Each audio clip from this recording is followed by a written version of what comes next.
The name is Wellington Chibebe, Secretary General of Zimbabwe Congress of Trade Unions. The situation is dire because of the non-performing economy.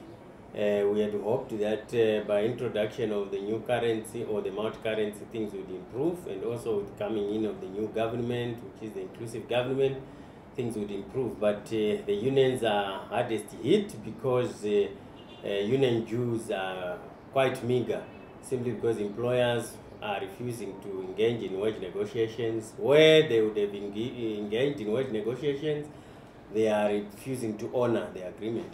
And also government has made a pronouncement that there should be a moratorium in terms of wage negotiations. So the situation is quite difficult for the union. Well, the political harassment, in as much as at the surface it may appear as if things have improved, but we are still facing harassment.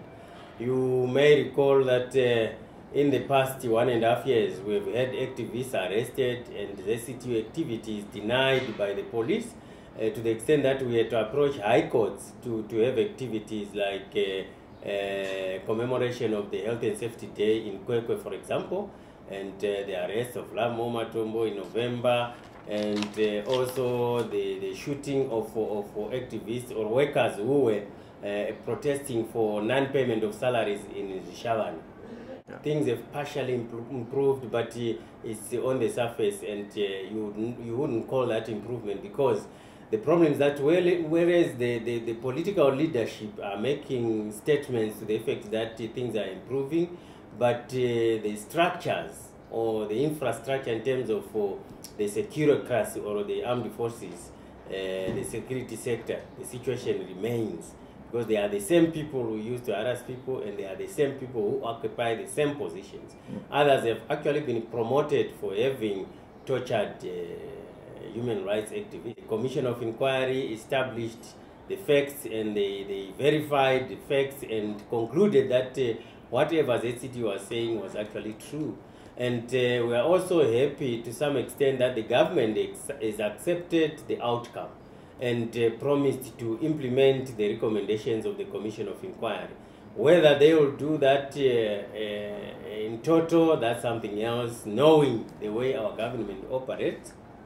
But we are also excited that ITUC has managed to have a follow-up conference here in Harare. We hope, given the fact that the government has upfront accepted the report, and knowing full well that every June we will be in Geneva for the ILO conference, and the issue is live on the table.